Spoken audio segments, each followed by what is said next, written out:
Welcome to the Miracle Hotline podcast. I'm Dino Pandolfo. Miracles are woven into the fabric of our lives, touching each of us in profound ways.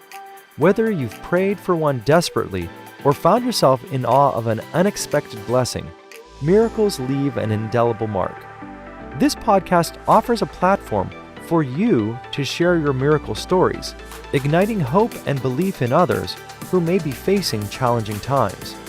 Join us as we delve into the realm of miracles, featuring first-hand testimonies, insightful interviews, and captivating investigations into the most remarkable stories. Share your miracle by leaving a message or texting a voice memo to 412-446-0330 or visiting miraclehotline.com. Your story could be featured on the show. Don't miss out. Subscribe to the Miracle Hotline podcast to catch every inspiring episode. In this installment, we continue the captivating story introduced in our previous episode. Lou from Long Island shared an extraordinary account involving his friends Anthony and Barbara Fuina, whose lives intersected profoundly with Padre Pio. Lou recounted the remarkable encounter when Anthony picked up a hitchhiker and it turned out to be Padre Pio. Today, we delve deeper into this intriguing narrative as I speak with Barbara Fuina, Anthony's wife, who carries forward the mission they began following that miraculous encounter in 1997. My name is Barbara Fuina. Yeah, I got your name from Lou from Long Island, and I interviewed him last episode, and he had a really great miracle.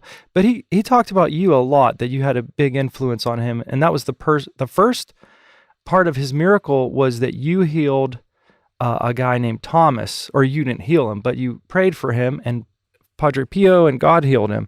So, and he told us about your husband, how he experienced a miracle with Padre Pio. So, can you tell us a little bit about that? Well, my husband had a problem.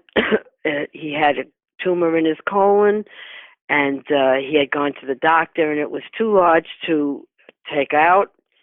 And the doctor took half out since he couldn't take the whole thing out to collapse his colon. And then he he's waiting for the biopsy report, and he got a call that this was not cancer, but he had to remove the other part of his tumor in his colon. Mm-hmm. And the doctor did go in and go to remove it, and it was gone. Oh, wow. And then he had an occurrence 3 years later where he had esophageal, stomach, and aortic cancer. Mm-hmm. And he had gone through treatments, yes, and he went through his treatment, and after all his treatments, the cancer was gone, didn't need surgery, and everything was fine. So these healings that he had, I mean, you attribute it to his meeting Padre Pio. So it's really weird. Like, the story is that he picked up a hitchhiker, which normally in today's times people don't pick up hitchhikers. I mean, had your husband ever picked up a hitchhiker before? No, he hadn't, and his man looked dressed in very unusual garb. Yeah. With like a white baker's uniform with a beard, and he was standing on the corner, and he waited for his car. There was a third car waiting for a light, and he waited for his car. Yeah. And he got in the car, and he felt immediately a presence of somebody there. Was he like presence of God, I guess. Did he have his thumb out like a regular hitchhiker, or like why did your husband pick him up? I mean, that's weird. I don't know why he picked him up, because he came down to his car. He was the third car waiting for a light, and he came down to his car and asked him for a lift. So my husband picked him up and gave him to a lift, even though he had another appointment he was on his way to. And he picked him up, and he asked him where he was going. Yeah. And he told him he was going to Maria Regina Church, which is in my area. Yeah. And then he told him that he had a problem, and would he care if he prayed over him? And he did. Right. And he put his hand on the bend of his colon at the time. Yeah. And he prayed in a biblical voice, and he didn't know what he was saying, and he was very taken over by it because he felt electricity going through his body, and he knew this man was very special. Yeah. And then he didn't realize it was Padre Pio for a long time. When 3 years later, he found out because my daughter Stacy had gone to a prayer group to pray for him when he got the esophageal cancer, and she went to a prayer group as directed by one of her coworkers, and they gave her a picture, not even a prayer card, a picture of Padre Pio. And when she brought that home to my husband, she recognized him as the man he had picked up. Wow! So he had no idea who it was. At the time. He had no idea. He never heard of Padre Pio, and he just was astounded because he insisted that was the man he picked up. Wow, that's amazing. So after the man he picked up, he put his hands on him, said a prayer. So he knew something like special was happening, and it was like. Yeah, definitely. So it was miraculous the way, because I read the story, like when they went in, it was like totally gone. Yes, it was really gone. You know, we went to the city to confirm that the treatments did work, but it wasn't the treatments that worked. It was the Lord that healed him that worked.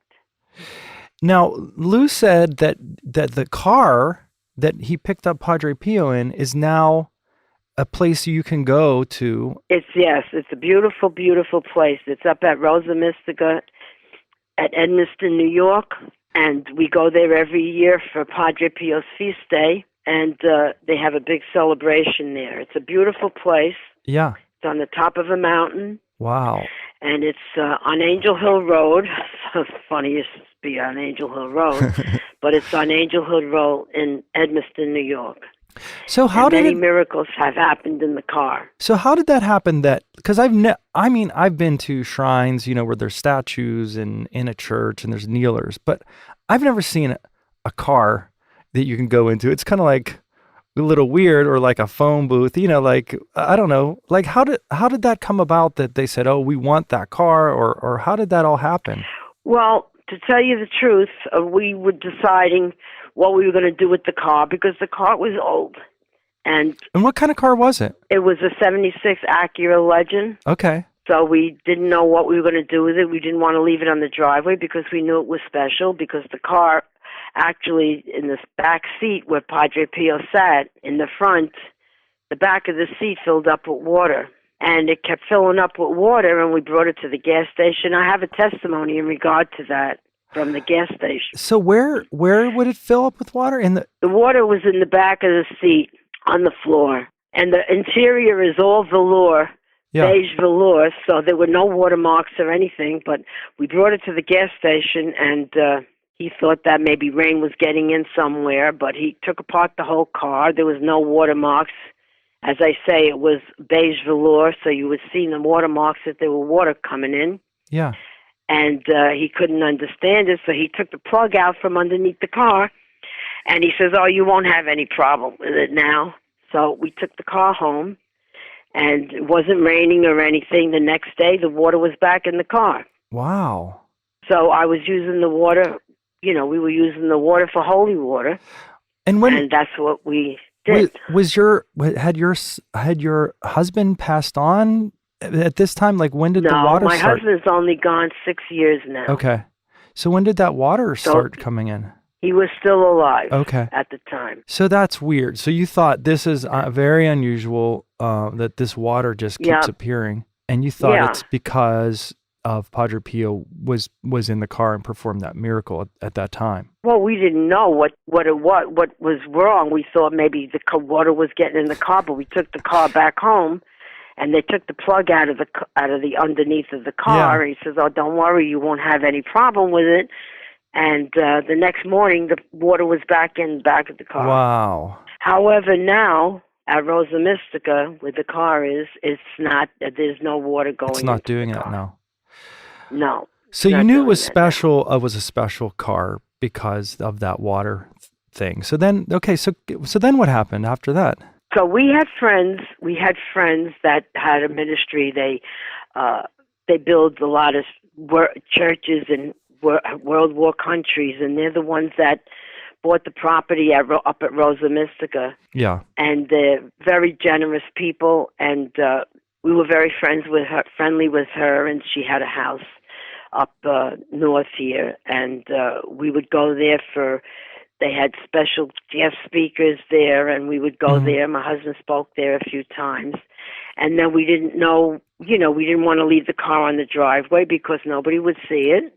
Right. So we offered her the car, and she wanted the car, and she sent somebody, Angel Hill Towing. So, I mean, this is crazy.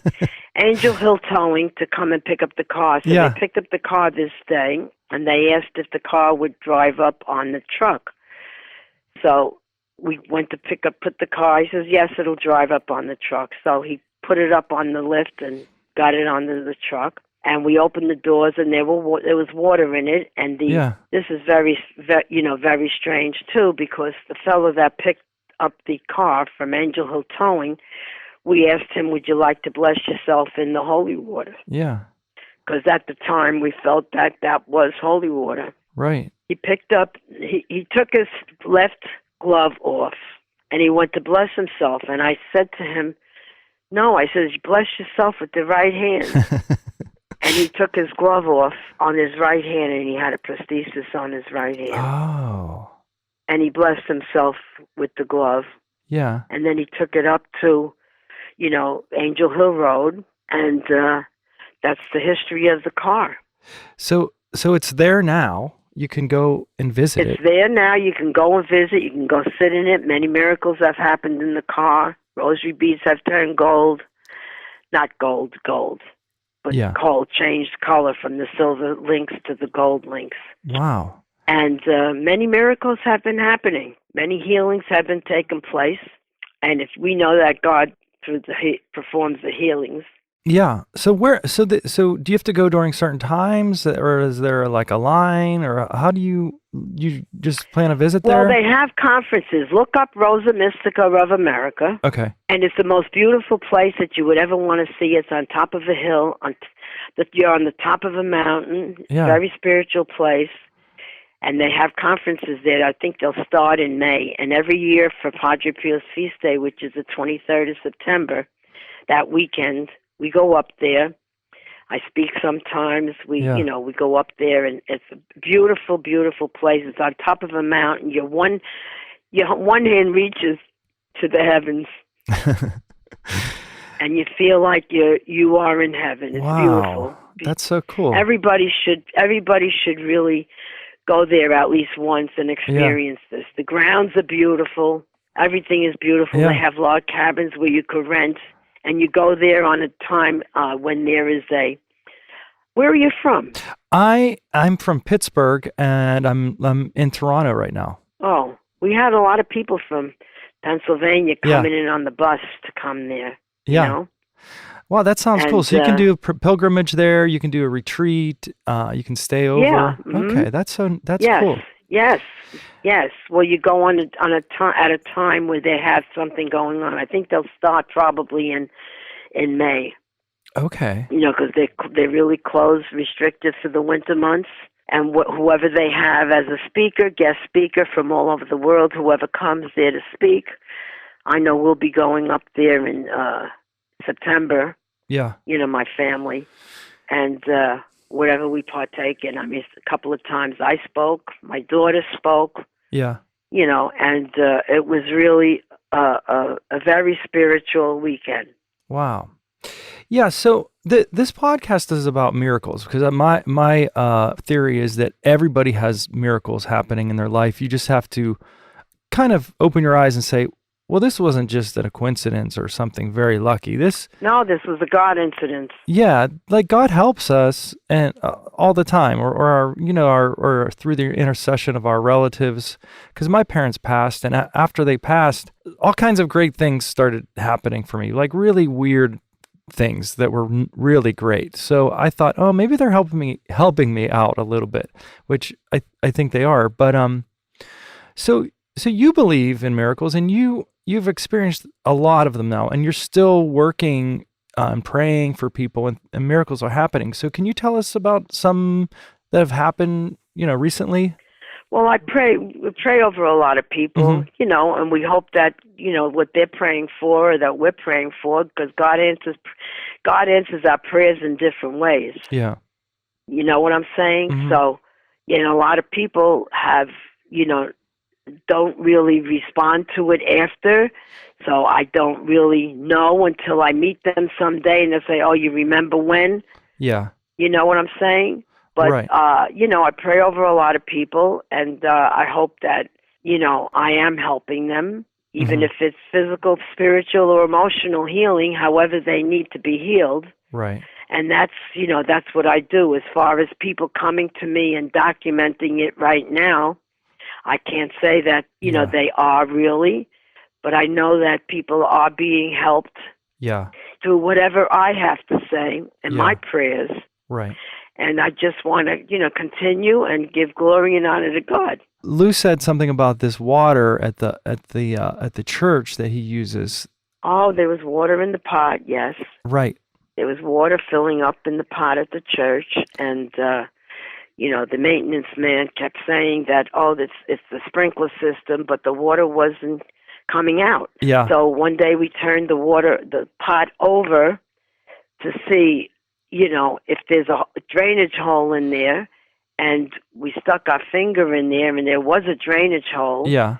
And our hands were filled with gold dust. Oh, wow. And we wiped our hands on a towel, which I have. Now, my house had gone on fire last year. Yeah. And, I'm still unpacking, trying to unpack boxes and things like that. Yeah. But I did save that towel. Hopefully in one day I'll find that towel, because there was gold dust all over the towel. And the water was there all the time, and then, I don't know, somehow they put they put dirt in the pots and things like that, and after the new pastor came in, they filled the pots with the dirt and things like that, and that was the end of the water. Oh. Yeah, and Lou said he's still getting the water from there, because he just waits for it to rain. I gave him some water. Yeah. Yeah, but you don't get the water from the rain. You get the water from where the source was. Yeah. It's not really from the rain. Yeah. You know what I'm saying? Right. So you get the water from where the source was, and it was coming up to the pot like a percolator. Oh. So, water has a tendency to drain into the soil. Yeah. So there was no way that was a sprinkler system or anything, because it would have drained out. It had a hole in the bottom of the pot. Oh, it was for coming it to up. drain, and it didn't drain. Oh, wow. That's so that was another miracle. Right. And a lot of people had their rosaries turn gold with my husband praying over them when he had the prayer group there at Maria Regina Church. Yeah. And you're still are you still in the prayer group there, or? No, because I go to work on Saturday, and I can't participate in that. Yeah. Because I do work, I have to. I'm not going to say your age, but you're past the age of most people working. I mean, do you work because you want to? I'm 86 years old. I'm 86 years old, and I'm spreading God's word. I'm evangelizing wherever I go. So is that your? So God has put me there. I work in a hair salon. Oh, okay. And I wash hair, and I'm there all day. Yeah. Standing on my feet. And God has enabled me to do this because I feel that people today need evangelization. Yeah. They need to know about God with this world and the situation that is today. Mm-hmm. That we certainly need God in our lives, because the devil is certainly prodding among us. Yeah. So you're washing hair, but while you're doing that, you're evangelizing, because I know in the hair salons that's where a lot of talking and gossiping goes on, right? Well, that's why I'm there. God has put me there for that reason. I've been working with my same girls for 40 years. So, for me, that's a mental health day, and I do help a lot of people. So while they're getting their hair washed, you're talking and you're... Yes. Yeah. Mm-hmm. I bring the church bulletins in every week so that they know what's going on, and keep God alive in their hearts. Yeah. No, I get a lot of calls that to pray over people, and I do. I have as I say, I have a ministry now. I'm continuing what we did together. Yeah. And I guess this is what I'm supposed to do. I mean, I ask God all the time, whatever He wants of me, I'm here. Yeah. And, He's certainly using me because I do have a lot of appointments. Yeah. And I pray over a lot of people. Yeah. And that's funny because you're using the water to wash people's hair. It's like kind of like a baptism in a way, right? Well, I guess if you want to associate it, I never thought of that. Thought of it that way. And, rain is cleansing. Because I always say every time my husband would speak somewhere, I mean, my husband spoke all over the world. Yeah. And we traveled all over. After his miracles, then that prompted him to speak and evangelize all over the world, and I guess he shared his miracle story with everyone. Well, I'll tell you, I never, my husband would never speak in public, but God gave him the gift. I'm telling you, it was just unbelievable, the transformation in his life at the time. Yeah. When this experience happened to him, he was transformed into an evangelical. Yeah. Evangelical. Right. And he was not like that before. No. No. I mean, we went to Mass every Sunday, of course, and holidays when we had to. Never went to the daily Mass. Then we started going to daily Mass, and, I'm a lector, I'm a Eucharistic minister, and usher in my church, and I'm very active in my church. Yeah. And, we'll keep going on. Now, do you ever get any messages, or do you communicate with your husband? His name was Tony or Anthony? Yes, I do. Yes, Anthony. I do. Yeah. I do. And I know he's always around me, and he is protecting me. I had a couple of incidents here where I am because, as I said, I had a fire in my house. Yeah. And I had to move into a town, senior citizens housing. Mm-hmm. And I had a couple of experiences here where I shouldn't be here. Even in the fire that I had in my house, I shouldn't be here. Because if it were a different time, I would have perished in the fire. Oh. So, and also here, I had a gas leak. Yeah. That I didn't even realize. I didn't smell it. I didn't do anything, and I turned on the TV and everything, and I could have exploded this whole complex, but I didn't smell it. Oh my gosh! And my son came and smelled it from outside, and I'm here. Yeah. So I know he was around saving me. Yeah. So I do feel his presence. Yeah. And there's a lot of strange things that have happened in my place here, that pictures falling off the wall and things like that where they shouldn't have never fell because the wires are still on there and the hook is still on the wall and they just fell. Yeah. Picture of Padre Pio and things. Wow. Your husband wrote up the whole story, but it's super long. Yeah, and my husband don't even write. It's very detailed. He can't even put anything together, and I'm telling you. So this is a God-given gift that he got all around. Yeah. All around. Well, what was his, what kind of line of work was he in before? He was a New York City fireman. Oh, he was a fireman. Okay. And that's weird that you had your house burned down. It's kind of ironic, huh? Yeah. I guess you might say so. But he did save you. You're alive. And maybe it's a way for you, sometimes miracles are backwards, like you think, oh, it's something bad that happened, but maybe it happened for the greater good or for a different purpose sometimes. Well, everything happens for a reason. Yeah.